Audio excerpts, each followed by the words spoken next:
आज तुम गर्व से हमारा सीना फुला दिए। बहू की तरह नहीं, बेटे की तरह हमारा नाम रोशन किए हो। भाभी, आप प्रसाद खाइए। आप नहीं जानती कितना रुतबा बढ़ा दिए। भैया की जगह पुलिस की नौकरी ली। अब हम सबको अकड़ देंगे कि हमारी भाभी पुलिस वाली है। आज हम भी बहुत खुश हैं।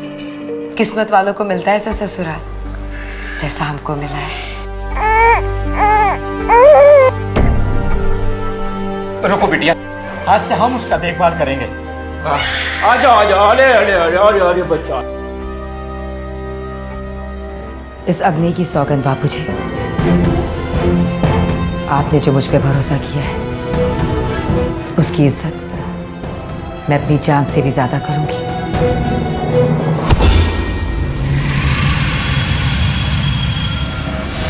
हमारी आज की कहानी एक महिला पुलिस सब इंस्पेक्टर सपना की है, जिसने अपनी ड्यूटी और अपनी घरेलू जिम्मेदारियों को बड़ी खूबी से निभाए रखा था।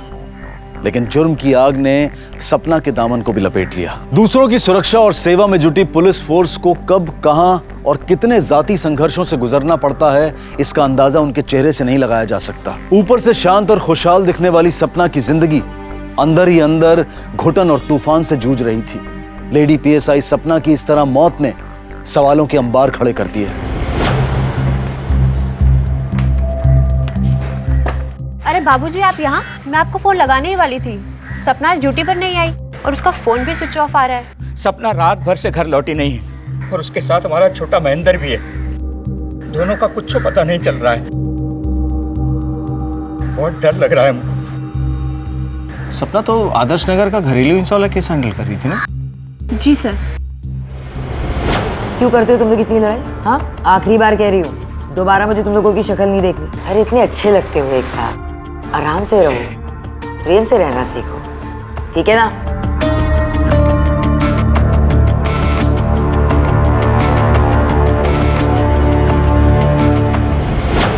आप लोग कुछ बोल के गई थी, कहाँ जा रही हो? नहीं तो ड्यूटी से आई, कपड़ा बदली किए, महेंद्र को लिया और चली गई। बच्चे को लेके कहाँ जा सकती है? कल पीसीआर पे कोई कॉल भी नहीं आया था उसका। अच्छा याद है क्या कपड़े पहन के गई थी? हाँ, वो नीले रंग की साड़ी पहनी थी और छोटे महेंद्र ने ग्रीन कलर का कपड़ा पहना था। बाबूजी, आपको किसी के ऊपर शक या फिर घर में आपस में कोई झगड़ा? नहीं, ऐसा तो कुछ नहीं है। वो कहाँ गई ये कुछ मालूम नहीं। किसी को मालूम हो ना हो, विष्णुनगर थाने के पीएसआई करण कुमार को जरूर मालूम होगा। पीएसआई करण कुमार को क्यों मालूम होगा? वो क्योंकि दोनों में बहुत अच्छा दोस्ती है, एक दूसरे के साथ काफी बातें बांटते हैं।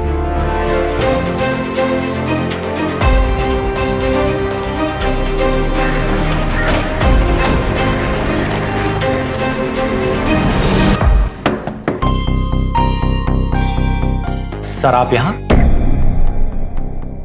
सपना के बारे में बात करनी है। सपना से तुम्हारी काफी गहरी दोस्ती है ना?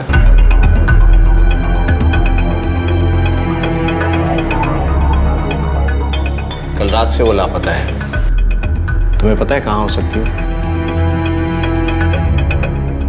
नहीं सर, मुझे इसके बारे में कुछ नहीं पता। चलो थाने चल के बात करते हैं। सर आप चलिए, मैं बस 2 मिनट में आता हूँ। एक्चुअली मेरा और मेरी वाइफ प्रिया का डाइवोर्स केस चल रहा है सर। सपना की वजह से? नहीं सर, एक्चुअली पीएसआई सपना मेरे लिए एक दोस्त से कहीं बढ़कर है। एक अच्छे इंसान होने के साथ साथ वो मेरी हमउम्र है।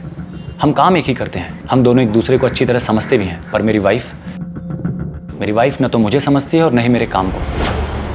शायद यही वजह है सर कि मैं और पीएसआई सपना एक दूसरे के इतने करीब आ गए हैं। सपना से तुम्हारा रिश्ता दोस्ती से कुछ ज्यादा है। और डिवोर्स केस के बावजूद तुम्हारी पत्नी तुम्हारे साथ घर पे रह रही है। ये बात कुछ समझ में नहीं आई। दरअसल मेरी वाइफ प्रिया सर मेरे बच्चे को मुझसे मिलवाने लाई थी। मैं चाहूँ तो ये शादी तोड़ सकता हूँ, पर अपने बच्चे से दूर नहीं रह सकता सर मैं। अब आप ही बताइए, हम दोनों की इस आपसी झगड़े में उस मासूम का क्या कसूर सर? सपना मिसिंग है, उसके साथ उसका बच्चा भी। बता सकते हो कहाँ गई होगी? हो सकता है सर अपने भैया भाभी के यहाँ गई हो, तनुष तिवारी और आभा तिवारी। सर सपना ने अपने भाई तनुष तिवारी को एक फ्रॉड और एक करप्शन के केस में जेल भिजवाया था। अपने भाई को जेल भिजवाया था? किया क्या था उसने? सर वो एक गवर्नमेंट कॉन्ट्रैक्टर था। रिसेंटली उसने एक रोड कंस्ट्रक्शन पे घटिया क्वालिटी का मटेरियल यूज किया था। इनफैक्ट रिश्ता बिना देखे सपना ने उसे अरेस्ट भी किया और कल ही वो जेल से रिहा हुआ है। वो कल जेल से रिहा हुआ और सपना भी कल ही गायब हुई है। कल ही रिहा हुए हैं हम, और आज याद हम क्या आप लोग? हम तुम्हारे नहीं, तुम्हारी बहन सपना के बारे में बात करने आए। बड़े अजीब हैं आप लोग। मेरे पति अभी अभी रिहा होकर आए हैं और आ गए आप लोग पूछताछ करने के लिए। सपना का नाम यहाँ पर मत लीजिएगा, हमारा कोई लेना देना नहीं है उससे। इतना भड़कने की जरूरत नहीं है, इसे इसके किए की सजा मिली है। हम सुन लिया आपका, अब आप हमारा सुनिए। हमको ऐसा बहन से कोई रिश्ता नहीं रखना है जो अपने भाई को जेल में डलवा दे। आप लोग पिंड काहे नहीं छोड़ देते हैं हमारा? तुम जेल से कल रिहा हुए हो और सपना भी कल गायब हुई है। ये महज इत्तेफाक है कि इसमें तुम्हारा कोई हाथ है, ये जाने बिना हम जाएंगे नहीं यहाँ से। ऐसे गजब है इंस्पेक्टर साहब आप लोग। अरे हमको कहाँ मालूम कि वो कहाँ गई, क्यों गई, किसके साथ गई? और आपको क्या लगता है अकेले दुश्मन हम हैं उसके? जमाने भर के लोगों से दुश्मनी ले रखी है उसने। एक दुश्मन तो उसका ससुराल में है, उससे काहे नहीं पूछते आप? किसकी बात कर रहे हो तुम?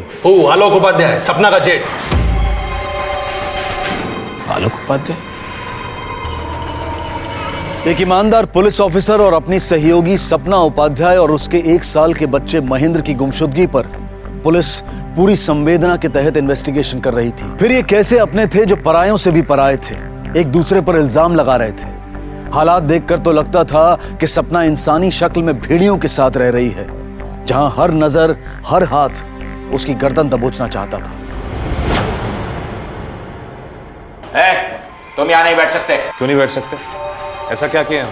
अरे तुम ही एक आदमी हो इस घर में जो इस बात से खुश है कि सपना यहाँ से चली गई है। जब तक वो लौट कर नहीं आ जाती ना, तुम अपना शकल हमको दिखाना मत। ये मनुष्य शकल हम देखना ही नहीं चाहते। माना सपना हमको पसंद नहीं है, लेकिन छोटे महेंद्र का तो हमको भी चिंता है।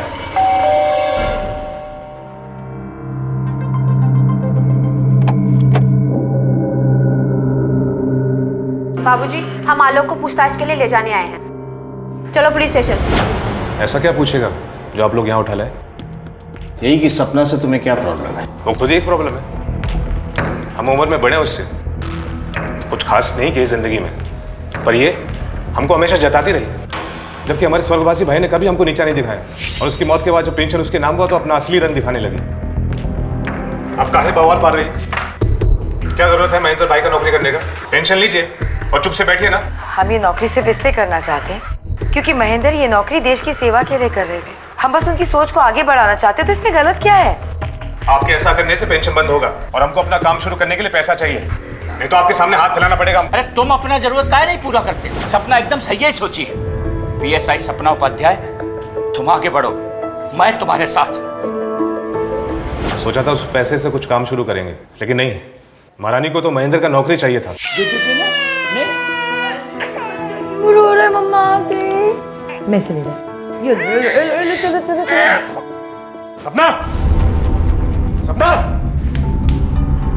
क्या बात है? कुछ बात करनी है आपसे। बोलिए। हमको कुछ पैसे का दरकार है, और सिर्फ इस महीने नहीं, हर महीने चाहिए होगा। किस लिए? अब सब पता है तुमको। काम शुरू करना है। जो काम शुरू कर सकते थे भैया के पैसे से, वो तो आपने नौकरी लेके रोक दी। अब तनख्वाह दो अपना। 1 रुपया नहीं देंगे हम आपको। आपके फालतू तजुर्बों के लिए पैसा नहीं है हमारे पास। हमारे पास जो पैसा है वो बाबूजी की देखभाल के लिए, मोनू की पढ़ाई के लिए और अपने बच्चे को पालने के लिए। ऐसा बात करने का हिम्मत कैसे हुआ तुम्हारा? जेठ हो तुम्हारा। आलोक, रिश्ते की इज्जत के लिए पैसा नहीं लुटा सकते हम। सबका जिम्मेदारी है हम पर। ज्यादा उबलो मत। आज तक जो भी कुछ किए हो केवल डुबाए हो तुम। एक फूटी कौड़ी मत देना इसे तुम। मुझे छोड़ आप इसका साथ दे रहे हैं? मैं आपका अपना खून हूं, और ये पराई औरत जो खा गई हमारे भाई को। बात सुन ली तेरी बकवास। अपनी जबान बंद रखना। बाबूजी ठीक नहीं कर रहे हैं आप, बहुत गलत कर रहे हैं आप। तो तुमने बदला लेने के लिए सपना और उसके बच्चे दोनों को गायब कर दिया। जिंदगी में फेलियर है, पर क्रिमिनल नहीं है। और छोटे महेंद्र को तो हम भी चाहते हैं, हमारे भाई की आखिरी निशानी है वो। मतलब तुम ये कह रहे हो कि तुमने कुछ नहीं किया? अगर तुमने कुछ नहीं किया तो किसने किया? बहुत लोग हैं करने वाले। एक तो उसका बॉयफ्रेंड है। PSI करण कुमार से हम बात कर चुके हैं। वो तो एक है, उसके अलावा भी कोई है। फहमी आपके लिए किसने भेजा है? वो तो पता नहीं, आप यहाँ पे साइन कर दीजिए। जी। Thank you.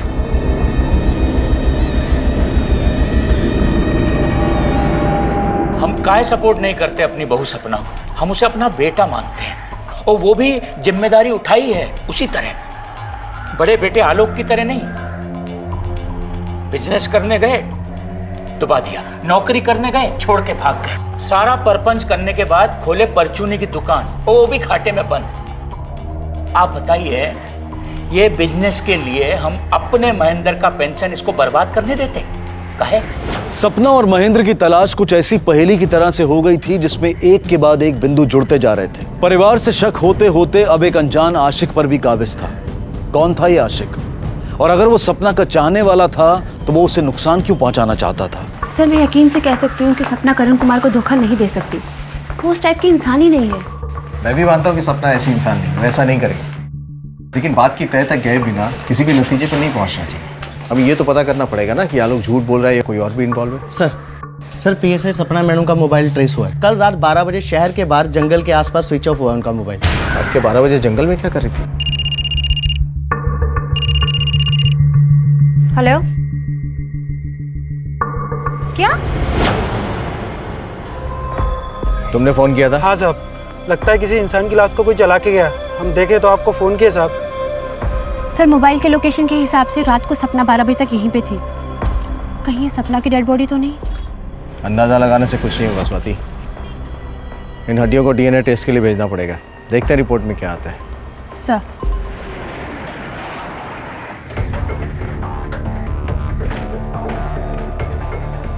मोहन जी, आपको पता था कि सपना का किसी के साथ कुछ चल रहा है? आप बता सकते हैं? हो सकता है कि उसका ही इसमें कोई हाथ हो।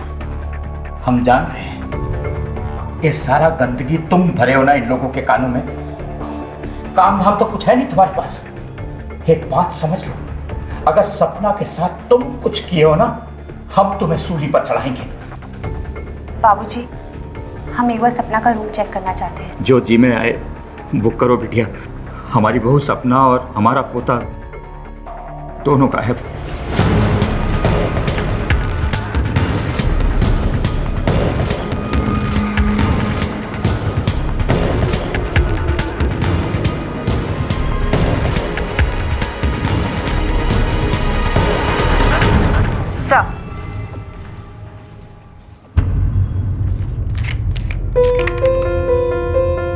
तुम्हारा चाहने वाला जो मरकर भी तुम्हें चाहेगा। बोले थे ना, इतनी शरीफ नहीं थी वो जितना आप लोगों को भ्रम था। अगर ये सपना के पसंद से आ रहे थे तो उसने खोला क्यों नहीं? इसे तो एक ही बात समझ में आ रही है कि कोई इसे परेशान कर रहा था। Sir, PC gift shop. Sir, इस टैग से हमें पता चल सकता है कि ये गिफ्ट कहाँ से खरीदा गया है।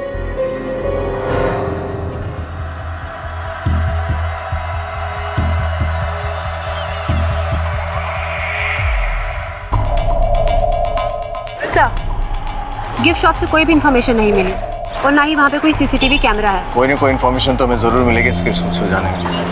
सर, कितनी अजीब जिंदगी है ना हमारी। हमारे साथ काम करने वाली सपना कितना कुछ झेल रही थी। एक तरफ से उसका जेठ उसे पूरी दुनिया के सामने बेइज्जत करता रहता था। धन्यवाद।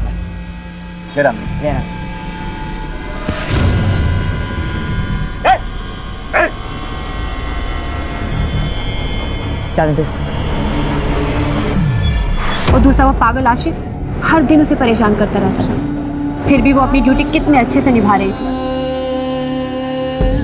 जहां एक तरफ ये सवाल सर उठाए खड़े थे, वहीं दूसरी तरफ छुप कर जलाई गई एक चिता मिली थी। कहीं वो सपना तो नहीं थी जिसे किसी ने चुपके से मोक्ष दिलाने की कोशिश की थी? पर सवाल यह है कि अगर उसका कत्ल हुआ है तो कातिल कौन है और महेंद्र कहां है? सर, भगत राम, आप सपना के साथ थे ना? जी साहब। आपने उन्हें किसी अजनबी से बात करते हुए या ऐसा कुछ देखा जो आपको अजीब लगा होगा? नहीं साहब, ऐसा तो कुछ भी नहीं लगा। लेकिन हाँ साहब, एफएम रेडियो पर मैडम के लिए किसी ने 1-2 बार गाना बजवाया था, वो भी अपना नाम छुपाकर चाहने वालों की तरफ से। सर, हमें उस रेडियो स्टेशन से उस चाहने वाले का नंबर मिल सकता है जहाँ से उसने फोन किया था। इस आरजे को बुलाओ जिसने गाना बजवाया था। जी। उसका नाम बताना तो पॉसिबल नहीं होगा सर, क्योंकि उसने सपना का चाहने वाला बोल के रिक्वेस्ट दी थी। मेरे पास उसका नंबर है। हालांकि कुछ दिन पहले पीएसआई सपना खुद हमारे रेडियो स्टेशन आई थी और मैंने ही उन्हें ये नंबर दिया था। कौन है वो इंसान जो मुझे फोन कर कर मेरे नाम से गाने की रिक्वेस्ट भेजता है? मैम उसका नंबर ही है मेरे पास, मैं उसका नंबर आपको दे सकता हूँ। नाम क्या है उसका? नाम तो नहीं बता सकता मैम। साहब नंबर तो मेरा ही है। आज आप पूछताछ कर रहे हो। कुछ दिन पहले एक दरोगा मैडम आई थी साहब, वो भी इस नंबर के बारे में हमसे पूछताछ कर रही थी। अच्छा, आपके यहाँ जो भी फ़ोन करने आता है उसमें से किसी को भी आपने अलग तरीके से बात करते हुए देखा? मतलब छुप के बात करना चाह रहा हो या धीरे बात करना चाह रहा है, ऐसा कोई भी था? साहब एक लड़का आता है, सर पर नीले कलर की टोपी लगाए हुए और धूप का काला चश्मा साहब, उस तरफ मुंह करके धीरे धीरे कुछ बात करता है साहब। मतलब सपना ने इस बारे में किसी को भी इसलिए नहीं बताया क्योंकि वो खुद पता कर रही है। सवाल तो ये है कि वो उससे मिला या नहीं। मुझे पता है वो तू ही है जो इतने दिनों से मुझे परेशान कर रहा है।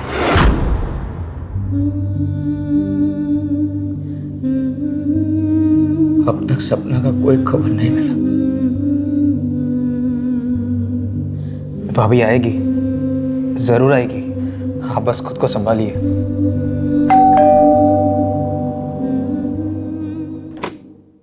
साहब आपकी चिट्ठी आई।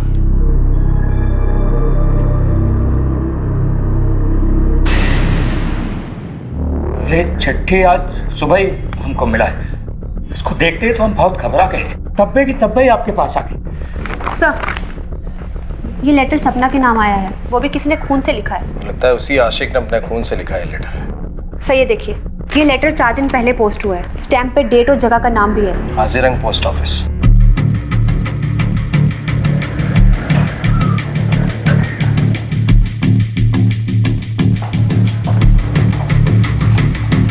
ये कुछ दिनों पहले एक लड़के ने यहाँ से पोस्ट किया था। नीले रंग की टोपी और धूप का चश्मा पहना था। आपने देखा था क्या उसे? साहब हम देखे थे उस आदमी।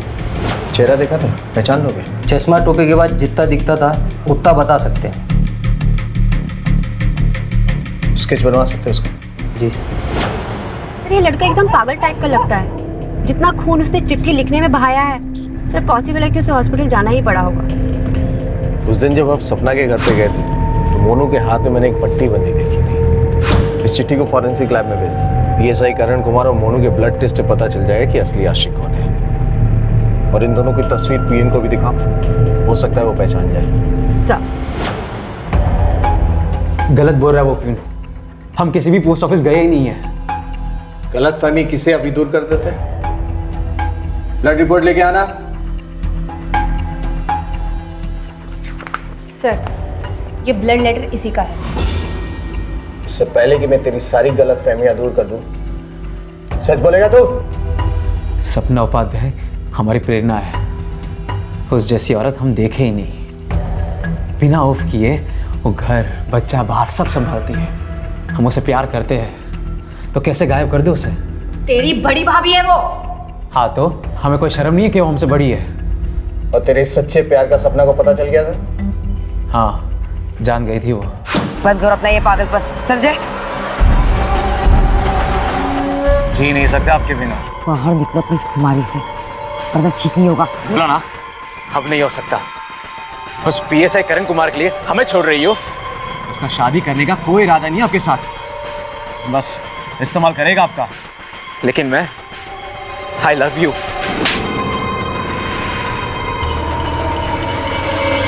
तो इतने यकीन से कैसे कह सकता है कि पीएसआई करण कुमार धोखेबाज है? क्योंकि वो गिरा हुआ है, हमने अपनी आंखों से देखा है।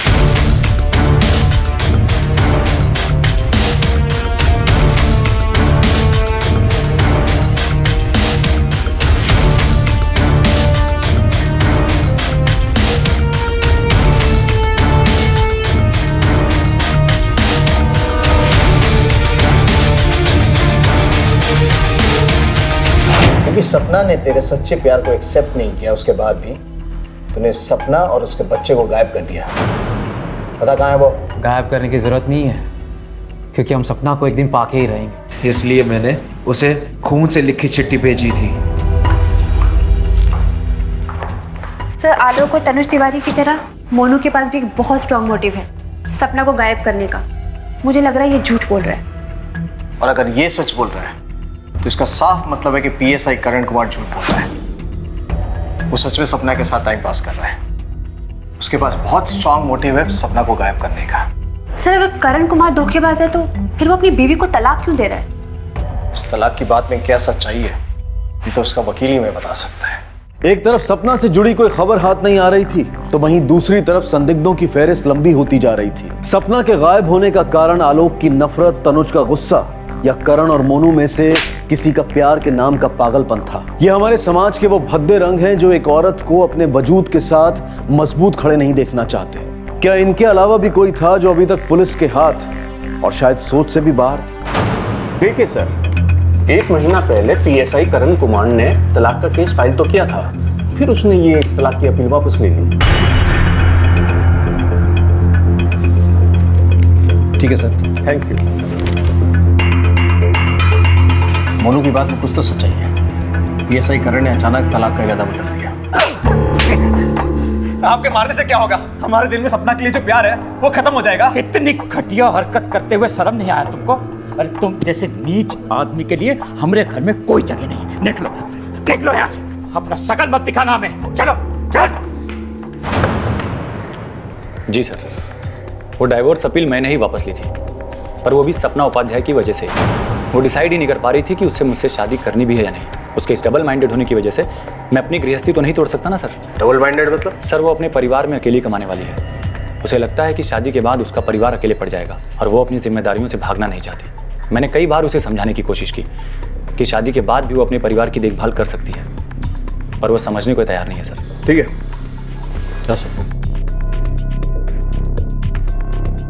इस सपना के मन में क्या चल रहा था? चाहती क्या? सर, डीएनए रिपोर्ट आ गई है। सर, ये सपना ही थी।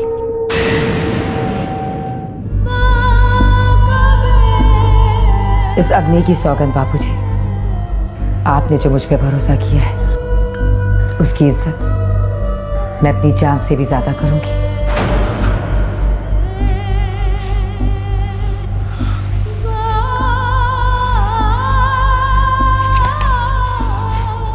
तुम दोनों जिम्मेदार हो उसकी मौत के।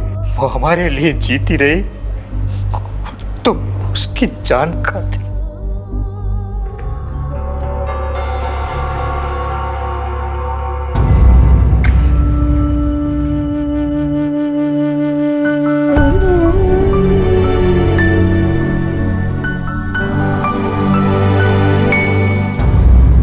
तारीख को सपना का कत्ल हुआ शाम 7 बजे से लेकर 1 बजे के बीच में। सपना के भाई तनुज के बाद बहुत स्ट्रांग मोटिव है उसे मारने का, क्योंकि सपना ने उसे जेल भिजवाया था। ये लोग सपना के करीबी लोग हैं और जिस दिन तनुज रिहा हुआ था उसी दिन सपना का कत्ल हुआ था। सर, मकसद तो मोनू और करण कुमार के पास भी बहुत स्ट्रांग है। करण कुमार ने सपना से रिश्ता तोड़ा और मोनू की कम उम्र की वजह से सपना ने इसे रिजेक्ट किया। हो सकता है दोनों के प्यार के फेलियर की वजह से दोनों में से किसी ने सपना का खून कर दिया हो। अगर इस तरह देखे तो आलोक से ज्यादा नफरत तो कोई भी नहीं करता था सपना से।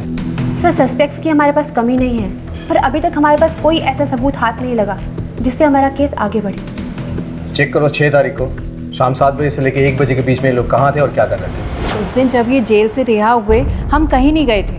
हम तो सिर्फ मंदिर गए और शीश नवाया भगवान को और सीधा अपने घर आए। सर, हम तो फिल्म देख रहे थे और तफरी किए थे। आप हमारे दोस्तों को पूछ सकते हो। उस दिन मैं घर पर ही था, बहुत थक गया था इसलिए जल्दी सो गया। जी उस दिन मैं सारी रात दारू के ठेके पर ही था।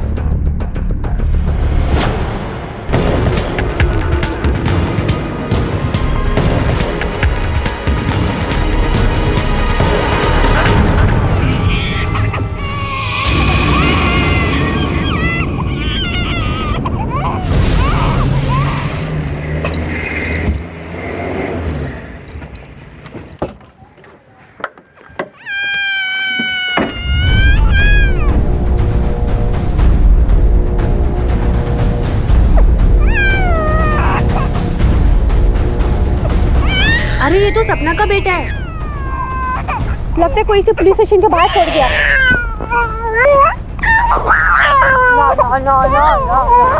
हमरा पोता, हमरा छोटा महेंद्र मिल गया। आजा बेटा। हाँ हाँ हाँ हाँ, ले ले ले ले ले लो लो लो ले ले ले ले। ध्यान रखिएगा इसका। ना आप चिंता ना कीजिए। अच्छा सर, हम चलते हैं। तुमने एक बात गौर की महेंद्र, जिस कपड़े में लापता हुआ था उसी कपड़े में हमें मिला, वो भी एकदम साफ सुथरे, जैसे किसी ने धो के पहनाया हो। हो सकता है कि जो भी इस बच्चे को छोड़कर गया हो बाहर, जानबूझकर गया हो ताकि बच्चा हमारे हाथ लग जाए और सही सलामत अपने घर पहुंच जाए।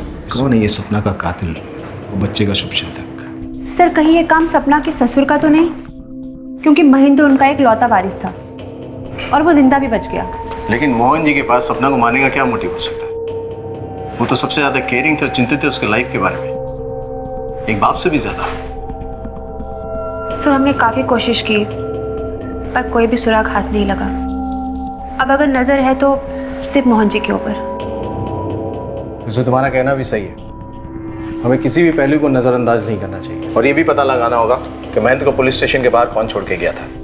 दौलत राम को बोले एक टीम तैयार करे और पता करे, और सपना के घर में जो मेड काम करती है उसको बुलाओ, शायद उसे कोई अंदरूनी बात पता हो। सर ये गौरी है, सपना के घर में काम करती है। इसके कहने के मुताबिक 2 हफ्ते पहले सपना और उसके ससुर के बीच में बहुत बुरी लड़ाई हुई थी। किस बात पर लड़ाई हुई थी? सर हम तो अपना काम कर रहे थे, फिर अचानक से अंदर से चीखने चिल्लाने की आवाज आई और हमने जाके देखा। अरे अपने बेटों से ज्यादा मानती है तुमको। बाबूजी आप गलत समझ रहे हैं हमें। बेशक हम अपनी नई जिंदगी शुरू करना चाहते हैं, इसका मतलब ये नहीं कि हम अपने पुराने रिश्तों को भूल जाएंगे। मत सिखाओ हमें, दुनिया देखी हमने। एक पिता जैसा अपना बच्चे को प्यार करता है वैसा हम सपना को प्यार करते थे। शुरू शुरू में हम बहुत गुस्सा है जब हमको मालूम पड़ा कि वो शादी के बारे में सोच रही है। फिर सोचे कि जो हमरे लिए अपना सर्वस्व न्यौछावर कर रहा है उसका खुशी में खुशी का ही नहीं है। फिर हम उसकी शादी के लिए साड़ी खरीदने गए साथ में। इस घर में हमारा जो बड़ा बेटा है आलोक, उसके अलावा सपना को कोई परेशान नहीं किया, मगर आलोक को इस बात के लिए हम कभी बख्शे नहीं। अपना असफलता के लिए इसको जिम्मेदार मानते हो तुम, और आज इतना गिर गए कि सारी दुनिया के सामने मिट्टी फेंक दिए। बाबूजी प्लीज जाने। कैसे? अरे हम कह रहे हैं वो जादू टोना की है आप पे, तभी आप अपनी औलाद का नहीं इस कमीनी औरत का साथ दे रहे हैं। हमारा हक मार रहे हैं आप। हक की बात कर रहे हैं? तुम्हारे हक कोई चिड़िया है जो मार के कोई भी ले जाएगा? लायक बनना पड़ता है उसके लिए, कुछ नहीं मिलेगा। अपना कमाओ और खाओ अपना। हम नहीं कहते कि हमसे कभी कोई गलती नहीं हुआ है। सपना की हर परेशानी का हम बराबरी से हकदार मानते हैं अपने आप को। हमें पता चला है कि महेंद्र को किसी अनजान व्यक्ति ने पुलिस स्टेशन के बाहर छोड़ा है। आपको किसी पे शक है? घर परिवार का तो ऐसा कुछ हमको याद नहीं पड़ता, पर बाहर कामकाज के सिलसिले में कोई दुश्मनी हुआ होगा तो फिर बता नहीं सकते। कहते हैं कि दुनिया में जिंदा रहने के लिए सिर्फ एक सहारा भी काफी है। मोहनलाल सपना का वही सहारा थे, पर अब वो भी शक के दायरे में थे। वो औरत कौन थी जो महेंद्र को सही सलामत पुलिस स्टेशन छोड़ गई, और पुलिस ने उस औरत को ढूंढने के लिए जमीन आसमान एक कर दिया।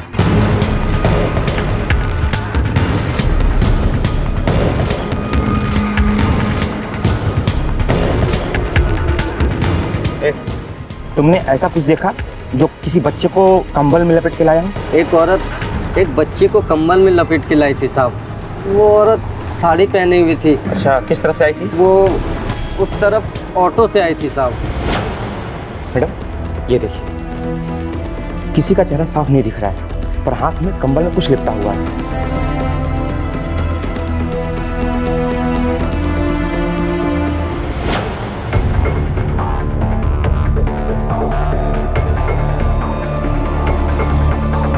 साजियो का है ना कि हम सवारी अलीनगर से लेता हूँ और वो औरत वहीं से बैठी थी।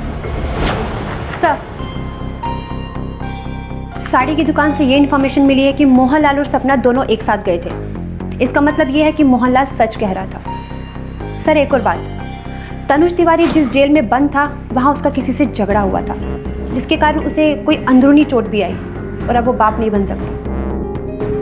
इसका मतलब है कि तनुज के पास एक और कारण था सपना को मारने का। हो सकता है वो सोच रहा हो कि सपना की मौत के बाद बच्चे की कस्टडी उससे मिल जाए और वो पेंशन पे हाथ साफ कर सके। हाँ नहीं बन सकते ये बाप, लेकिन इसका मतलब ये तो नहीं है कि सपना के साथ हमने कुछ किया है। समझ काहे नहीं रहे? हम काहे मारेंगे उसको? कोई फायदा है हमारा? फायदा तो है, और एक नहीं दो दो। एक तो तुम्हारा बदला पूरा हो जाता और दूसरा तुम लोगों को इस बात का वहम हो गया था कि सपना की मौत के बाद उसके बेटे की कस्टडी तुम लोग को मिल जाती है। चलिए मान लेते हैं आपकी बात, ये सारा का सारा प्लानिंग हमने किया, लेकिन हम पागल नहीं हैं कि जिस दिन हम रिहा हुए उसी दिन ये कांड कर दें, सपना को मार दें, ताकि सारा का सारा पुलिस फोर्स हमसे पीछे लग जाए और हमको फिर से जेल में जाके बैठना पड़े। एक बात हम आपसे छुपाए थे, लेकिन अब हम आपको वो बात बताएंगे तो आपको हमारे ऊपर भरोसा आ जाएगा। सपना के ऊपर जानलेवा हमला पहली बार नहीं हुआ था, पहले भी कई बार हो चुका था।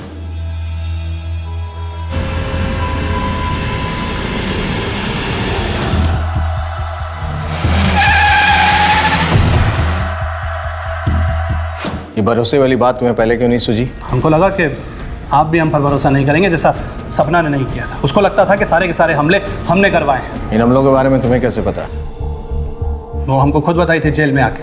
इतनी नफरत करते हो हमसे, हम पे हमला करवा रहे हो?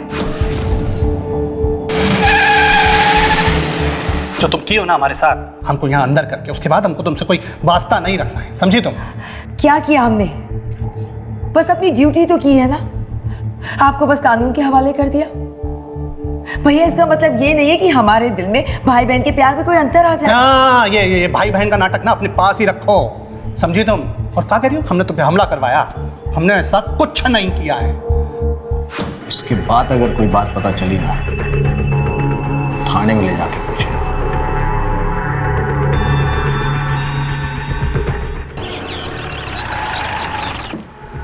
मोहनलाल जी, क्या बात है? सर, हमारा छोटा बेटा मोनू फोन किए बंद आ रहा है, सबसे पूछे ढूंढे, कुछ पता ही नहीं चल रहा उसका। ये अचानक कहाँ गायब हो गया? ठीक है, आप लोग घबराइए मत, ढूंढते हैं उसे। सर, कहीं मोनू ने सपना का फोन तो नहीं किया ना? कहीं हम उस तक पहुंच ना जाए, इस डर के मारे वो कहीं भाग गया हो। उसका मोबाइल ट्रेस करो, लास्ट लोकेशन क्या थी पता करो। सर, मोनू की फ़ोन डिटेल्स आ गई है। फ़ोन की लास्ट लोकेशन अशोकनगर, वहीं उसका फ़ोन स्विच ऑफ हुआ है।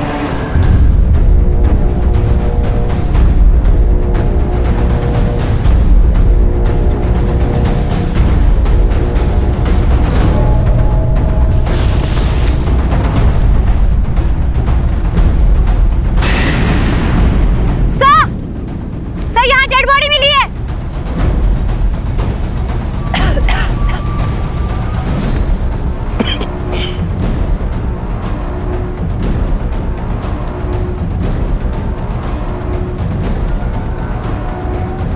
सर पर गहरी चोट है, लगता मौत इसी वजह से हुई है।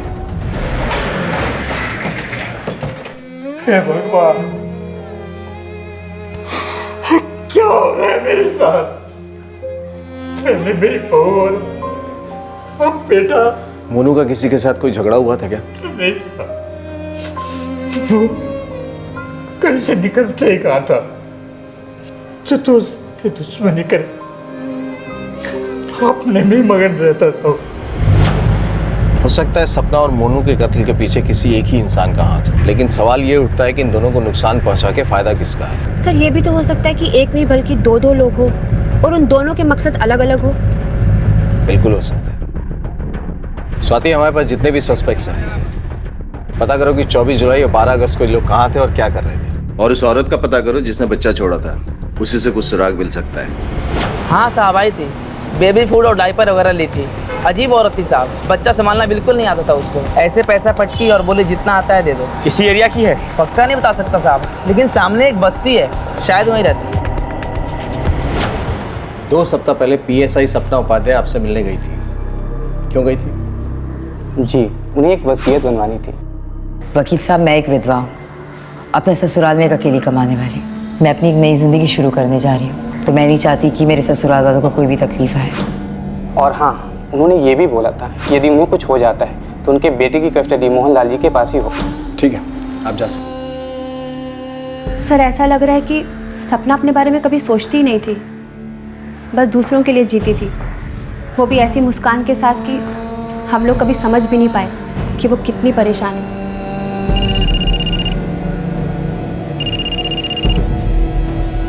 हेलो। हाँ मैडम, वो औरत मिल गई जिसने बच्चा पुलिस स्टेशन के बाहर छोड़ा था। गुड सर, वो औरत मिल गई है जिसने महेंद्र को पुलिस स्टेशन के बाहर छोड़ा था। अली नगर की किसी बस्ती में रहती है। चलो जरा इस देव की माई से मिलते हैं। देख रमा, चुपचाप रहने से कुछ नहीं होगा। खामखा हड्डियां तोड़वाएगी तू अपनी। उस रात बच्चे को हमने ही उठाया था। 3 दिन तक उस बच्चे का ध्यान रखा था। फिर बोले कि बच्चे को उसके पुराने कपड़े पहनाकर पुलिस थाने के बाहर छोड़ दो। सब जैसे जैसे वो कहते गए हमने वैसा वैसा किया। ये वो जिसके बारे में तू बोल रही हो कौन है?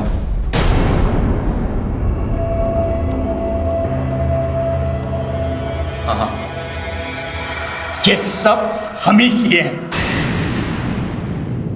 अपनी बहू को बेटा बनाया और अपने बेटे को, अपने खून को कुत्ता के जैसे लताड़े। जबान संभाल के बात करो, नहीं यही जबान खींच के गले में लपेट देंगे, समझे? वो प्रेम में पड़कर शादी करना चाहती थी, नई जिंदगी जीना चाहती थी। जी बाबूजी, मुझे पीएसआई करण कुमार से शादी करनी है। हम कभी नहीं सोचे थे कि तुम हमें मझधार में छोड़ोगी। अगर ये शादी हो जाता ना तो वो नौकरी तो जाती जाती। 18 साल तक जो हमारे महेंद्र को पेंशन मिलने वाली थी वो भी वही खाती। हमारा पोता हमसे दूर हो जाता सो अलग। बेटा, इन दोनों निकम्मों से हमने जमीन का एक टुकड़ा बचा के रखा है, वो हम इस छोटे महेंद्र को देना चाहते हैं। आओ, वो हम तुम्हें दिखाते हैं।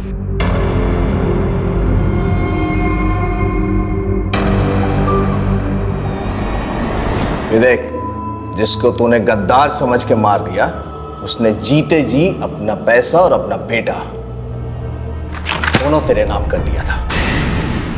मैं अपनी एक नई जिंदगी शुरू करने जा रही हूँ, तो मैं नहीं चाहती कि मेरे ससुराल वालों को कोई भी तकलीफ आए। अपने छोटे बेटे मोनू, उसको क्यों मारा तूने? हम एक दिन जब अपने छोटे महेंद्र से मिलने रवा के घर गए तो पीछा करते करते वहाँ आ गया। वो घर पे आके हमारा बहुत बहस भी हुआ उससे। का नाप शनाप बकरा है, तू दारू पिए का? बातें मत घुमाइए। भाभी उस दिन रात को नहीं लौटी थी, पर आप रात को 2 बजे लौट गए थे। हम सब समझ गए, हम पुलिस को बता देंगे। जैसा किया है वैसा भुगत।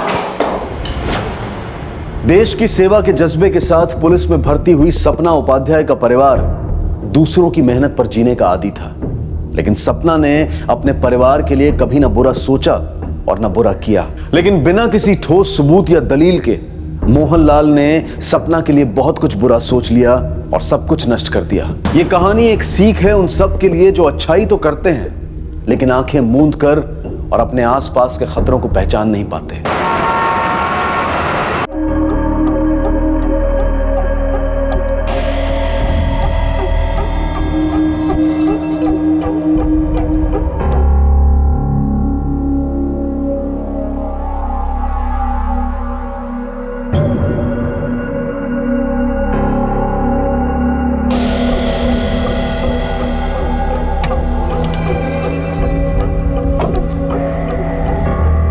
अनु, कहाँ जा रही हो? कॉलेज?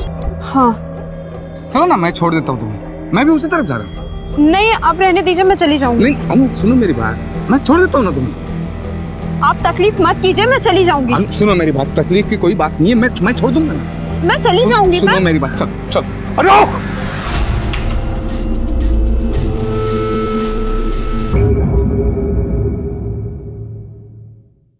अनु, उतरो, गाड़ी से उतरो, मत जाओ। अनु गाड़ी में उतरो, अनु उतर जाओ गाड़ी से। अनु, अनु गाड़ी से उतरो। अनु, अनु, प्रिया, प्रिया, प्रिया। आप ऐसे क्यों चिल्ला रहे हैं? रमेश ने अनु को किडनैप कर लिया।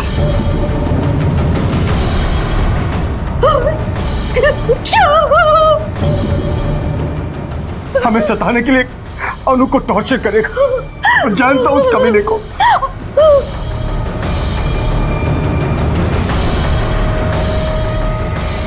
Hello police.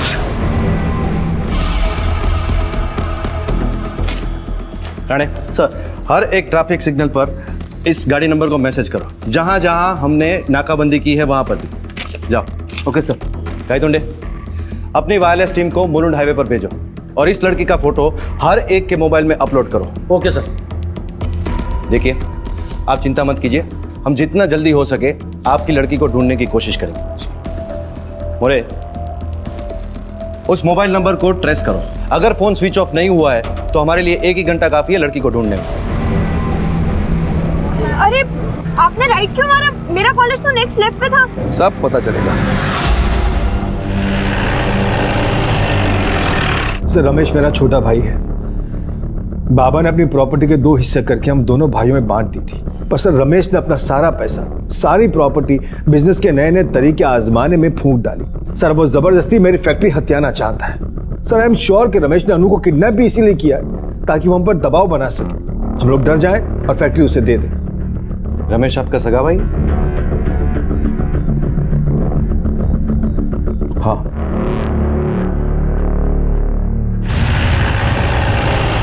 अनु, हाँ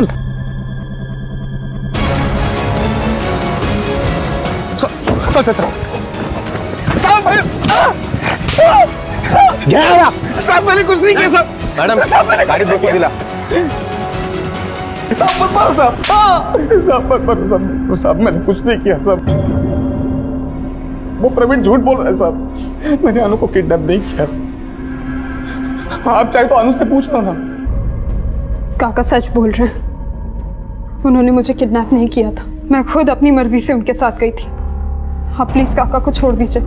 वेरी जाली इसका तू। बाबा प्लीज, मतलब बोलू दिया। सर प्लीज उनको छोड़ दीजिए। आपको चाहिए तो मैं आपको राइटिंग में लिख के देती हूँ कि मैं खुद उनके साथ गई थी।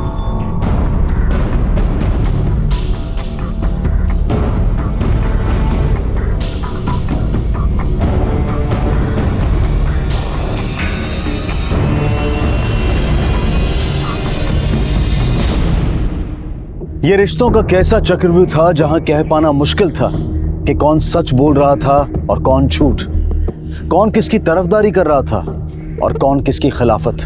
अन्नू और रमेश झूठ बोल रहे थे या फिर प्रवीण और प्रिया? आखिर ये अपहरण था या सिर्फ दर्शाया गया था?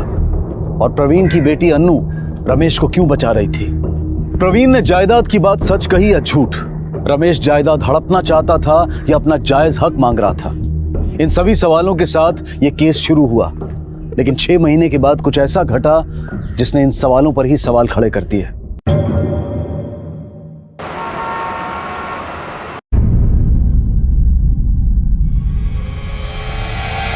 अनु,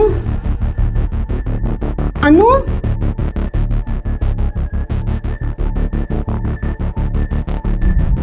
अनु,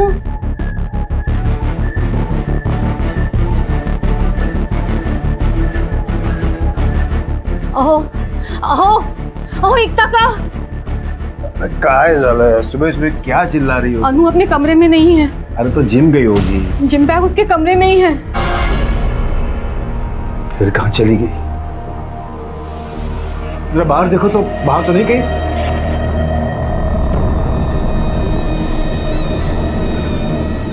This number can't be reached right now. Anu, Anu,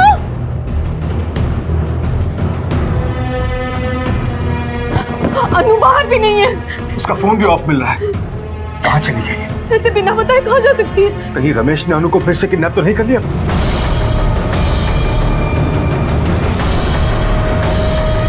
hello police,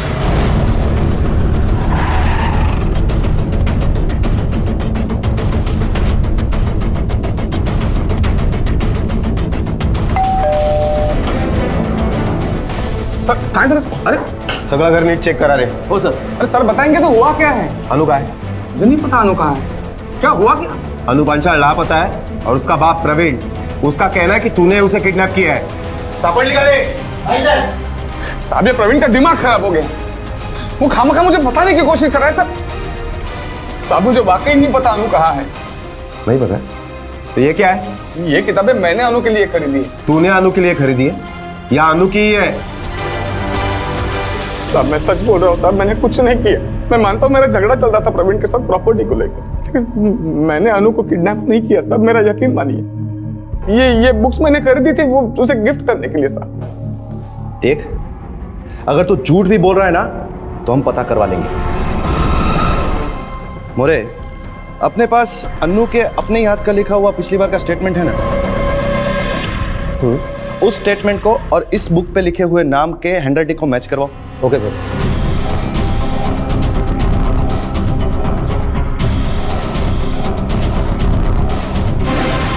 ये अनु की हैंडराइटिंग है। बिना उस तक पहुंचे उसकी हैंडराइटिंग इस पर कैसे आई? बोल। मुझे मेरे वकील से बात करनी है साहब। 1000 बार समझाया था तुम्हें कि अनु पर नजर रखो, उसका ध्यान रखो, पर नहीं, तुमने उसे इतना सर पे चढ़ा दिया। आज देखो क्या हालत हो गई। हाँ, जैसे सब मैंने ही किया है, मैंने ही बिगाड़ा है उसे। अरे बच्चे की जिम्मेदारी सिर्फ माँ की ही नहीं, बाप की भी होती है। और पिछले कुछ दिनों से तो पता नहीं क्या हुआ है अनु को, ना कोई बात सुनती है ना मानती है, और कुछ पूछो तो सीधा मुझे जवाब तक नहीं देती। तूने क्या सोचा हाँ? कि तुम मेरे ऊपर झूठे केस डाल के मुझे बार बार अंदर करवाओगे, फिर मैं जेल में सड़ता रहूंगा और पूरी जायदाद तुम अकेले खा जाओगे। खा जाएगा मतलब? ये मेरा हिस्सा है, अब मैं तुझे उसमें से चवन्नी भी नहीं दूंगा। तूने अपनी सारी जायदाद, सारा पैसा अय्याश में उड़ा दिया, तो इसमें मेरी क्या गलती है? तो मैं भी देखता हूँ कि तुम मुझे फैक्ट्री में से आधा हिस्सा कैसे नहीं देते हो। बहुत हो गया प्यार व्यार का नाटक, अब देख तू सोच भी नहीं पाएगा तेरे साथ मैं क्या करूंगा।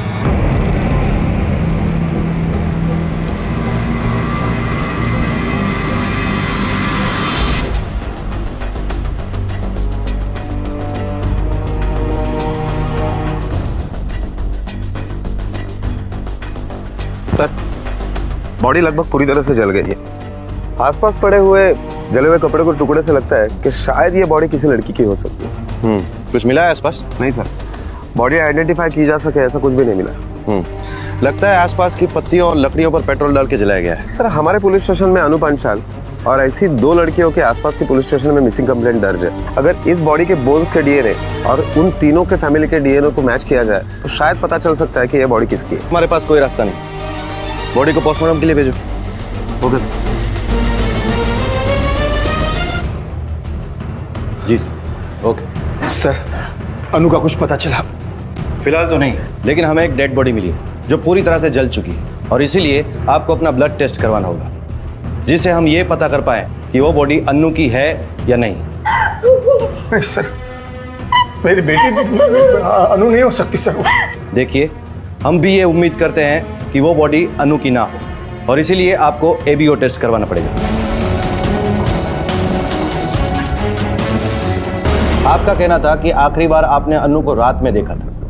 यह भी हो सकता है कि वो सुबह नहीं रात में गायब हुई हो। नहीं सर, रात के 10 बजे कल अनु सो गई थी, उसके सोने के बाद ही मैं सोने गई थी। आप कहाँ थे? सर, मैं भी तकरीबन 10:30 बजे सो गया था। पता नहीं मेरी बच्ची किस हाल में होगी, रमेश ने उसके साथ क्या किया होगा। आपने रमेश को जब जेल में बंद किया था तो उसे छोड़ा क्यों?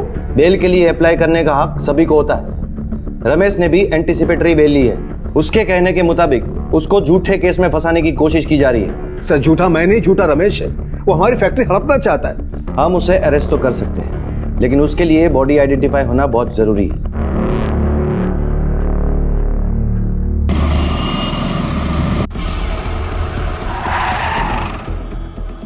सर, पीएम रिपोर्ट के मुताबिक लड़की की उम्र लगभग 20 साल की है। जलने से नहीं बल्कि गला दबाने से उसकी मौत हुई है। जलाने के पहले उसकी मौत हो चुकी थी। एबीओ रिपोर्ट के मुताबिक प्रिया का ब्लड सैंपल डेड बॉडी से मिले हुए सैंपल से मैच कर रहा है। इसका मतलब वो बॉडी 99% अनु पांचाल की है। सर, हमने मर्डर के वक्त रमेश पांचाल का मोबाइल लोकेशन ट्रेस किया, वो घर पर ही था। क्राइम स्पॉट पे उसके होने का कोई सबूत नहीं मिला।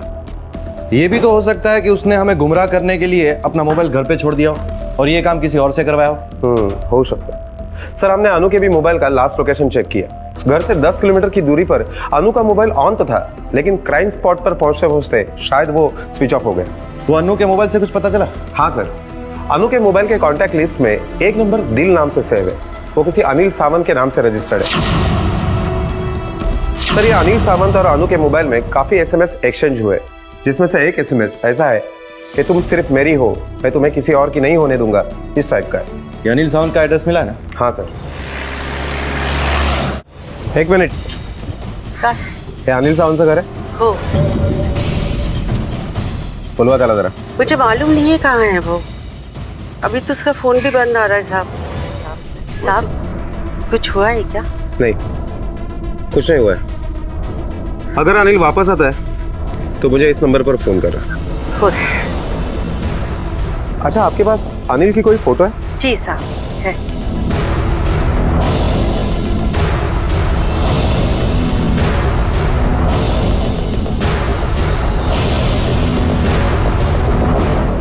मुरे, एक काम करो, हमारे 2 कांस्टेबल 24 घंटे के लिए अनिल के घर के बाहर हमारे 2 कांस्टेबल तैनात करो। सर, हमारी पेट्रोल टीम को और एक जली हुई लाश मिली है।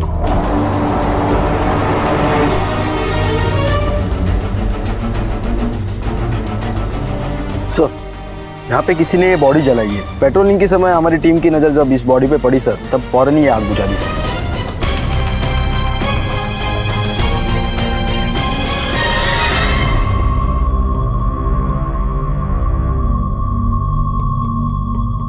साहेब, तुम्ही मला इकडे का आणलं? मेरा नल इधर क्यों आएगा? आज उसका जन्मदिन है साहब। मैं सब उसके पसंद की चीज बनाई हूँ, उसने तो अभी तक चखा भी नहीं साहब। मेरा अनिल अभी घर को आने वाला है, उसके पास घर का चाबी भी नहीं है साहब। मेरे को घर जाने का, मैं घर जाती हूँ साहब। हे बघा, तुमची परिस्थिती मी समजू शकतो, लेकिन क्या करें, फॉर्मेलिटीज है, पूरी तो करनी पड़ेगी। बस आप एक बार देख लीजिए।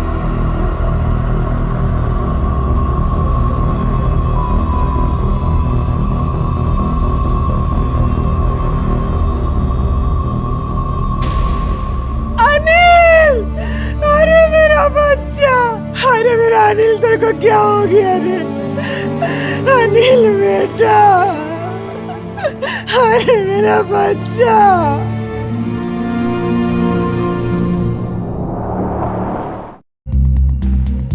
किसने मारा होगा आपके बेटे को? वही आदमी साहब, कुछ दिन पहले मेरे घर पे आया था धमकी देने को। अनिल, अनिल बाहर निकल तू। किधर अनिल? अरे कौन है आप? चुप, आज तेरी आश्वी का भूत उतार के रहूंगा। अरे रुको अनिल, अरे रुको, अंदर मत जाओ। बाहर निकल। अरे रुको। अनिल कहाँ है? अनिल, अरे बाहर आओ। अनिल कहाँ है? अनिल घर पर नहीं है। क्या हुआ है? कुछ किया है क्या मेरे अनिल ने? मेरी बेटी को प्यार के नाम पे पागल बना रहा है। क्या ये वही आदमी था जो आपके घर पर आकर अनिल को मारने की धमकी देके गया? नहीं साहब, ये नहीं है, वो कोई दूसरा आदमी था। तो फिर और कौन हो सकता है जो अन्नू को अपनी बेटी बता रहा है? ये केस कुछ इस तरह था जहां जुर्म की रफ्तार और मोड़ समझ के बाहर थे। अन्नू का अपहरण होता है। मैं चली जाऊंगी। सुनो मेरी बात, चल चल। अरे और शक जाता है रमेश पर। सर, आई एम श्योर कि रमेश ने अनु को किडनैप भी इसीलिए किया है ताकि वो हम पर दबाव बना सके। पुलिस रमेश को अरेस्ट करती है, लेकिन अन्नू केस वापस ले लेती है। उन्होंने मुझे किडनैप नहीं किया था, मैं खुद अपनी मर्जी से उनके साथ गई थी। आप प्लीज काका को छोड़ दीजिए। और 6 महीने के बाद अन्नू का कत्ल होता है और तभी एक और नाम जुड़ता है अनिल सावंत का। परिस्थितियां उसे संदिग्ध बनाती हैं, लेकिन उसका कत्ल उसे इल्जाम से बरी करता है। कहीं अनिल का कातिल घर पर धमकी देने वाला वो शख्स ही तो नहीं था जो अपने आप को अन्नू का पिता बता रहा था। लेकिन तभी पुलिस को एक तरकीब सूझी। उन्होंने अनिल की मां को एक और तस्वीर दिखाई। हाँ साहब, इसने मेरे घर आकर अपनी बेटी के नाम से मेरे अनिल को जान से मारने की धमकी दी थी साहब। अनिल कहाँ है? अनिल कहाँ है? अनिल घर पे नहीं है। क्या हुआ? कुछ किया क्या अनिल ने? कुछ किया नहीं, बहुत कुछ किया है। हाँ, मेरी बेटी को प्यार के नाम पर पागल बनाएगा वो। एक बात बोल देना उसको, मेरी बेटी से दूर रहे। आइंदा मेरी बेटी के आसपास भी दिखा ना वो, तो सोच लेना इस दुनिया में दोबारा नहीं दिखेगा वो। चलो।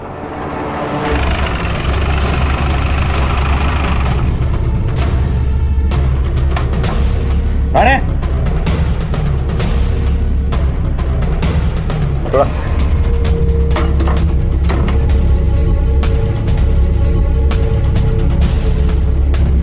सब जगह ठीक से तलाशी लो। सर।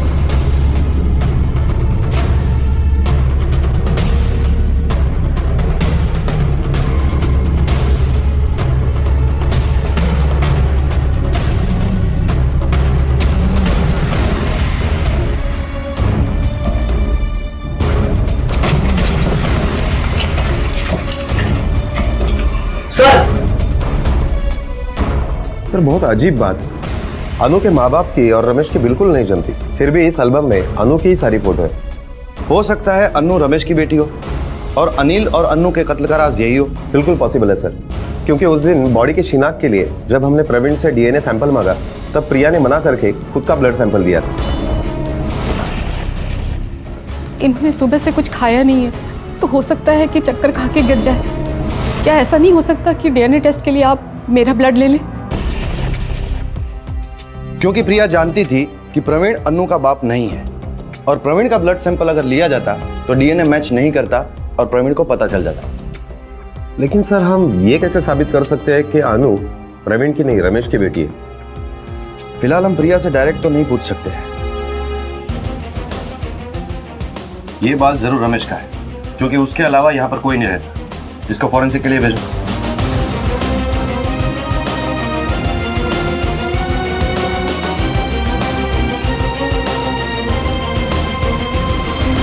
सर ये रमेश का फोन अभी भी स्विच ऑफ आ रहा है। मोरे, सिविल में रमेश और प्रवीण के घर के सामने 24 घंटे अपने लोग लगा दो। Okay sir.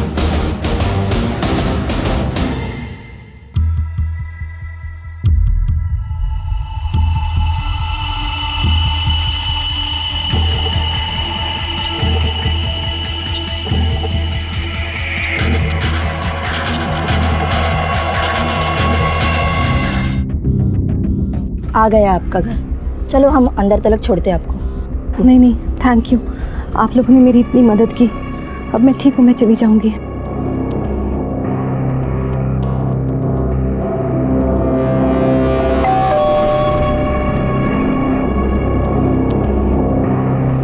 क्या हुआ? ये चोट कैसे लगी तुम्हें? किसने किया ये?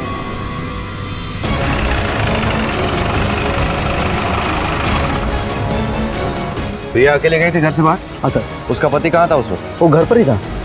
किसी ने पीछे से मुझ पर हमला किया, पर मैं देख नहीं पाई कि वो कौन था। सर मुझे पक्का यकीन है कि वो रमेश ही था। कल भी हमारा घर आया था और प्रिया को धमकी देकर गया है। बताओ ना प्रिया, क्या बोल रहा था? हाँ, कल वो हमें धमकी देकर गया कि आखिर किस काम में इतनी बिजी थी? वो 2 टके का लड़का आदिल और अपनी अनु उसके साथ प्यार में पागल होकर घूम रही थी और तुम हो कि तुम यहाँ आराम से बैठी हो, चिंता तक नहीं है। ये तुम बोल रहे हो जिसने आज तक सिर्फ सब कुछ बिगाड़ा ही है।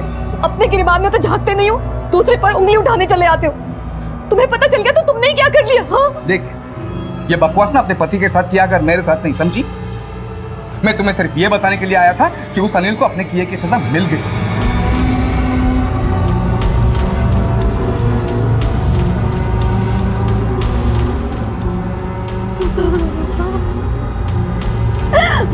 देख, ये रोने धोने का नाटक बंद कर और चुपचाप प्रवीण से कह दे कि फैक्ट्री का हिस्सा मेरे नाम पे कर दे, वरना तुम्हें पता है मैं क्या कर सकता हूँ। वो हमारे परिवार के साथ कुछ भी बुरा करेगा।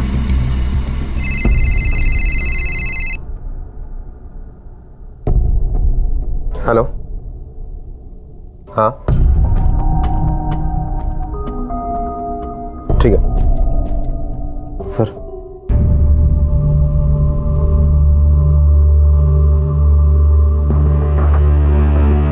देखिए फिलहाल तो हम लोग जा रहे हैं, लेकिन वापस जरूर आएंगे।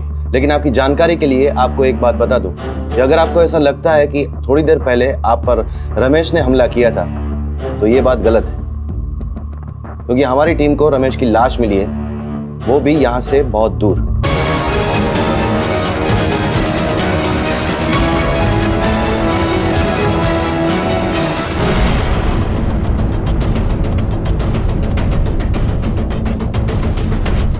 सर काफी गहरा घाव है, आसपास कोई हथियार भी नहीं मिला।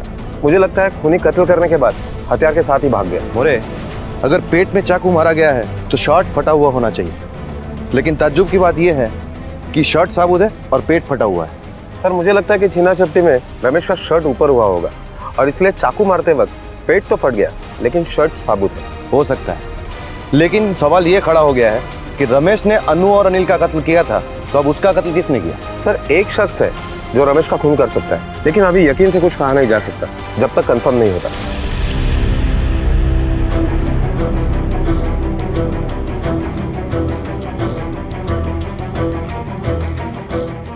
क्या रे सुनील, जेल से कब आ रहा है?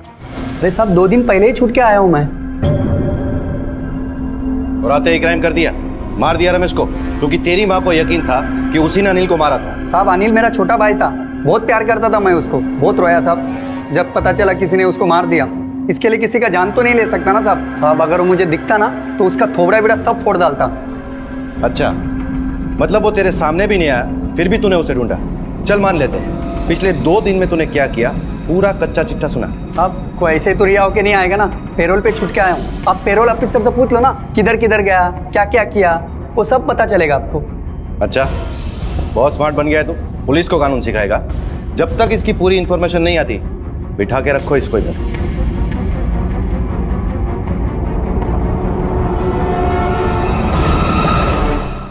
मोरे, मेरा शक सही था।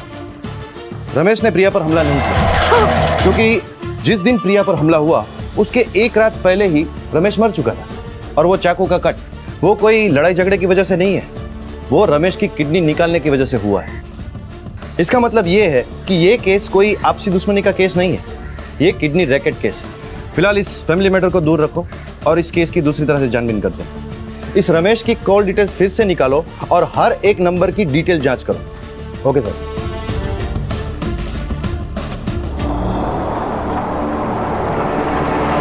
सर, हमें रमेश के मोबाइल में और एक नंबर मिला है। यह नंबर किसी पिंकी पजनानी के नाम से रजिस्टर्ड है। हमें उसका एड्रेस भी मिल गया है। पता करो ये कौन है और रमेश से उसका क्या वास्ता था। Okay sir.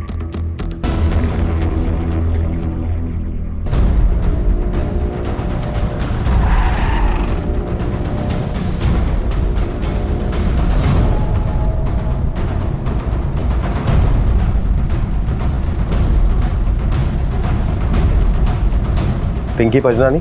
जी हाँ, मैं ही हूँ, कहिए।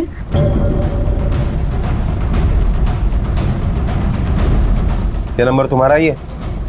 जी नहीं, ये नंबर मेरा नहीं है। देखो, झूठ बोलने से फायदा नहीं है। हमें मोबाइल सर्विस प्रोवाइडर कंपनी से पता चल गया है कि यह नंबर तुम्हारे ही नाम से और इसी एड्रेस पर रजिस्टर्ड है। देखिए सर, मेरा फ़ोन मेरे हाथ में है। अगर ये नंबर मेरा होगा तो मेरा फ़ोन बजेगा और आपको सच का पता चल जाएगा। आप फ़ोन लगा कर देख लीजिए।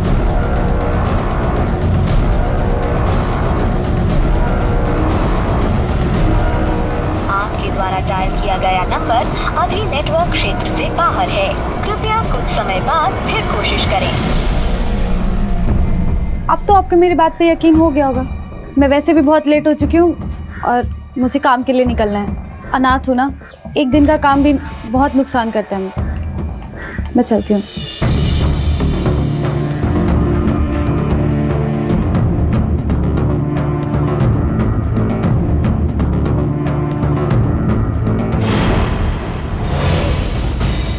इस नंबर का सिम तुम्हारी दुकान से खरीदा गया था ना?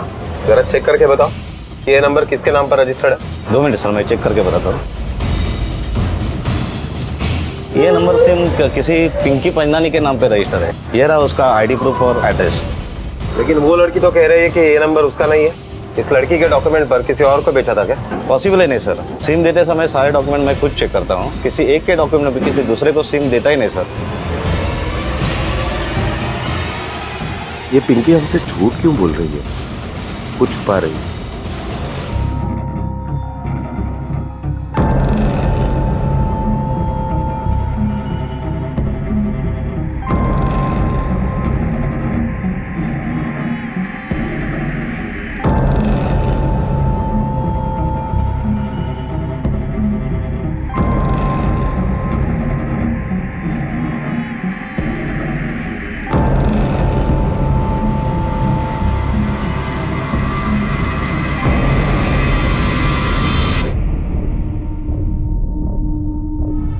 Good afternoon, madam. Good afternoon.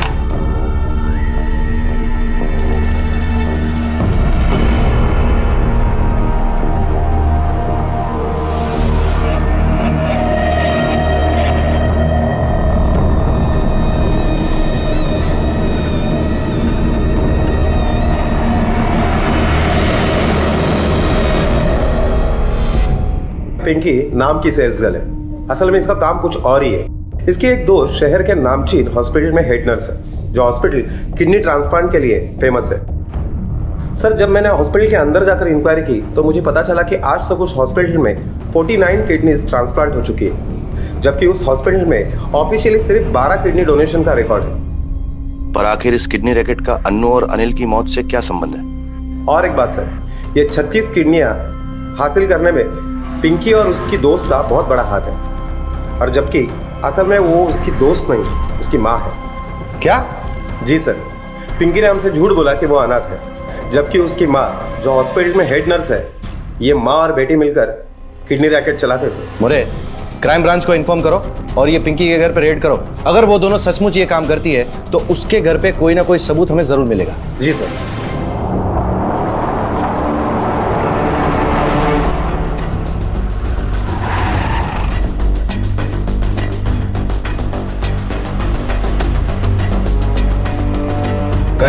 Yes sir.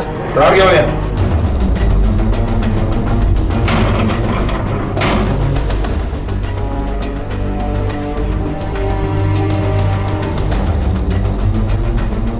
पूरा घर तलाश करो सर, ठीक तरह से तलाशी लेना।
मैं एक बड़े हॉस्पिटल की एक हेड नर्स हूँ।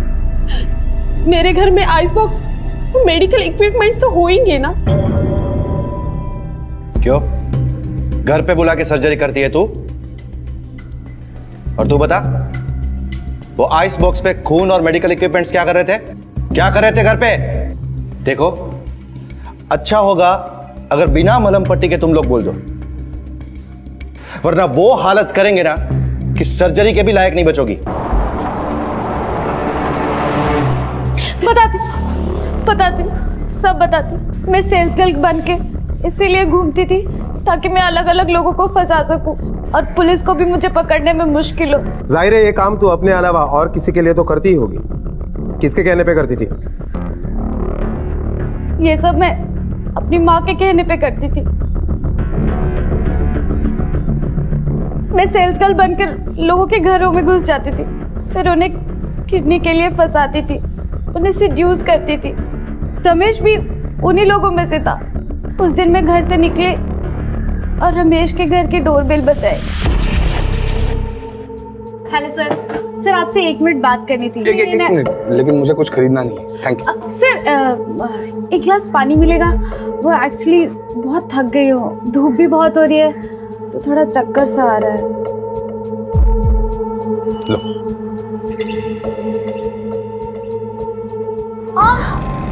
अरे क्या हुआ? अरे जब वो पूरी तरह मेरे जाल में फंस गया था तो मैं उसे शहर से दूर एक सुनसान जगह पर लेकर गई।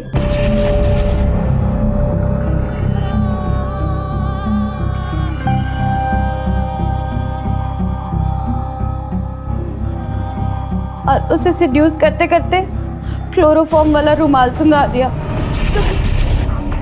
ये दोनों आपके किडनी रैकेट केस के गुनहगार हैं।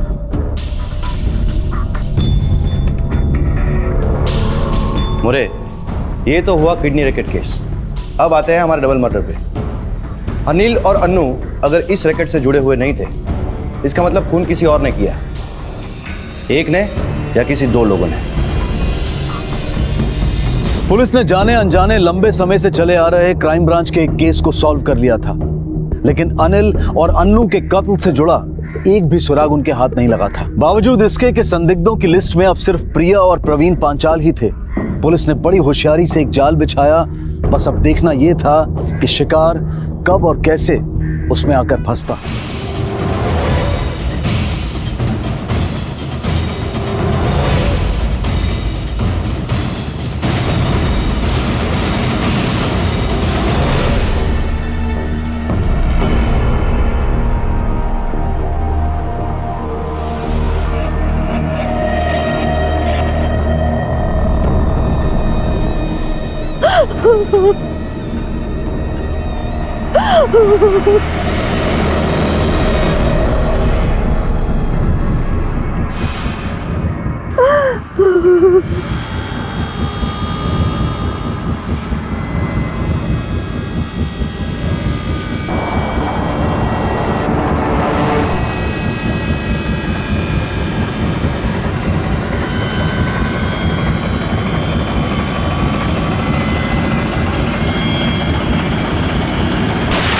जाओ।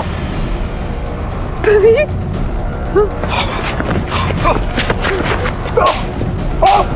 ले जाओ इसे।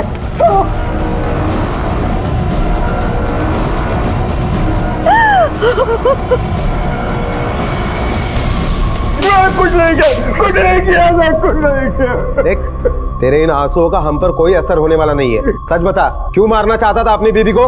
क्योंकि उसने मुझे धोखा दिया था सर। सारी जिंदगी मेरी बीवी बनने का नाटक करती रही और मेरे भाई से अफेयर भी चलाती रही। अनु मेरी औलाद नहीं थी सर, वो प्रिया और रमेश की बेटी थी और मैं बेवकूफों की तरह सारी जिंदगी अंधा बन के घूमता रहा। तुझे कैसे पता चला कि अनु प्रिया और रमेश की बेटी थी? खुद अनु ने मुझे ये बात बताई थी। उस रात जब हम सो गए थे तो अचानक किसी आवाज से रात में मेरी नींद टूटी। मैं उठा, देखा तो प्रिया मेरे बाजू में सो रही थी। मैंने घड़ी में देखा तो 12 बजने में 15 मिनट कम थी। मैं दरवाजे से बाहर गया, हॉल में देखा कि अनु मेन डोर से बाहर जा रही थी। मुझे हैरानी हुई कि रात को चोरों की तरह अनु कहां जा रही। मैंने उसका पीछा किया। उन्होंने ऑटो लिया, मैंने भी अपनी बाइक ली और उसका पीछा किया। अनु हमारी घर से थोड़े दूर एक जगह पर पहुंची और ऑटो छोड़ दिया। मैंने भी बाइक साइड में लगा के उसके पीछे पीछे चल पड़ा।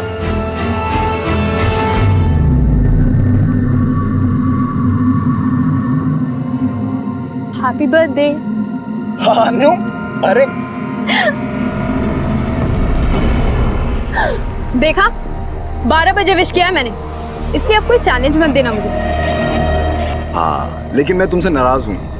क्या? कि बर्थडे मेरा है और सुंदर तुम लग रही हो। मैं तो हमेशा ही सुंदर दिखती हूँ। प्यारी लड़की। अनु! अब पता चला क्यों माँ बाप से भड़की भी रहती, इस 2 टके की लड़की की वजह से। इस भिखारी ने तुझे हमारे खिलाफ भड़का के रखा। अंकल पागल हो गए आप? अपनी बेटी को ऐसे कौन मारता है? बेटी मेरी, मैं मारता हूँ इसे, तुझे क्या है? तो देख लिया मैंने, आप अपनी बेटी के साथ क्या करते हो। देख लिया ना, अब जा यहाँ से। नहीं जाऊंगा। जाता है कि नहीं यहाँ से? नहीं जाऊंगा। मारोगे तो नहीं जाऊंगा। दिमाग पर सर का मैं बोल देता हूँ तुझे। पापा प्लीज, अनिल प्लीज। पर अनु, वो तुम्हें मेरी कसम, प्लीज जाओ यहाँ से, जाओ प्लीज जाओ। आज के बाद दिखाना तो याद रखना। पापा प्लीज। बाप से ज्यादा तू इस लड़के की सगी हो गई, इतनी फिक्र? बाप की भी होती अगर आप मेरे बाप होते तो। इस लड़के की वजह से तू अब मुझे अपना बाप भी नहीं। उस 2 टके के लड़के की वजह से नहीं, बल्कि इसलिए क्योंकि मैं सच जानती हूँ। आप मेरे पिता नहीं, मेरे पिता रमेश काका हैं। उस दिन जब आपको लगा ना कि उन्होंने मुझे किडनैप किया है, वो किडनैपिंग नहीं थी, वो मुझे यही सच बताने के लिए लेके गए थे। और मैंने मम्मी से भी यही पूछा, उन्होंने भी मुझे यही बोला है कि आप मेरे पिता नहीं हैं। तो प्लीज ये पिता का हक जताना बंद कीजिए, वरना मैं और भी बदतमीज हो सकती हूँ। जब मुझे एहसास हुआ कि अनु मर गई है तो मुझे समझ नहीं आया कि मैं क्या करूं। मैंने आजू बाजू से लकड़ी जमा की और उसमें डाल दी।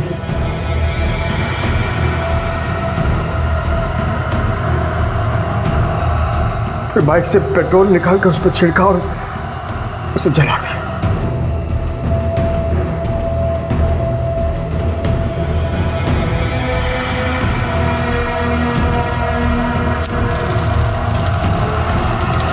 वो आग बुझाने की कोशिश कर रहा था, उसमें उसका हाथ भी जल गया।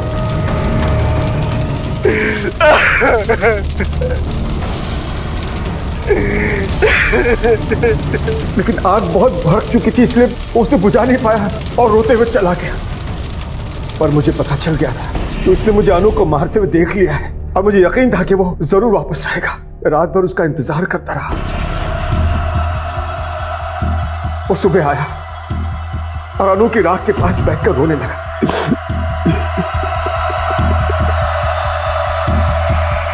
बाइक टूट थी इसलिए पेट्रोल नहीं छिड़क पाया। फिर मैंने कुछ लोगों के आने जाने की आवाजें सुनी तो मैं वहां से भाग गया। ये सब प्रिया की वजह से हुआ है सर। वो मुझे धोखा नहीं देती तो ऐसा कुछ नहीं होता। मैं अपनी फैमिली से बहुत खुश था सर, पर प्रिया ने सब। उसने नहीं, तूने सब खत्म किया है। प्रिया और रमेश के बीच में कुछ नहीं था। अनु ना तुम्हारी बेटी थी ना रमेश की। प्रिया ने उसे स्पर्म डोनेशन से पैदा किया था, और वो भी इसलिए क्योंकि तू बाप नहीं बन सकता था। और उस बेचारी ने तुझे इसलिए नहीं बताया क्योंकि तेरा मर्द होने का घमंड टूट जाता।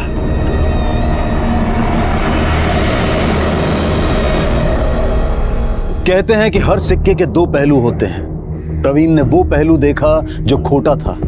उसने दूसरा पहलू और अपनों के सच को जानने की कोशिश तक नहीं की और अपने ही हाथों से अपनी दुनिया को जलाकर राख कर दिया। प्रिया जिस सच के तूफान से जिंदगी भर डरती रही, वो उसके पीछे से आकर उसकी गृहस्थी को तहस नहस कर गया और वो कुछ नहीं कर पाई। प्रवीण को अनु और अनिल के कत्ल के लिए और रूपा और पिंकी को किडनी ट्रैफिकिंग और कई हत्याओं के लिए आईपीसी की अलग अलग धाराओं के तहत गिरफ्तार किया गया। गलतफहमी अक्सर रिश्तों में दरार बनती है और इसे पैदा इसलिए किया जाता है ताकि कभी मसले का हल ना हो सके। इंसान को चाहिए कि वो जब भी कहे सच कहे, चाहे वो कितना भी कड़वा क्यों ना हो, और कभी भी आधी अधूरी बात पर विश्वास नहीं करना चाहिए। इसी विचार के साथ अब मैं अनूप सोनी आपसे विदा लेता हूं। फिर मुलाकात होगी अगले एपिसोड में जुर्म की एक और कहानी के साथ। तब तक अपना और अपने परिवार का ख्याल रखें और देखते रहें क्राइम पेट्रोल डायल 100। सबक एक को सीख हम सबको। जय हिंद। क्राइम पेट्रोल के और भी दिलचस्प कहानी देखने के लिए हमारे चैनल को सब्सक्राइब करें और बेल आइकॉन दबाना न भूलें।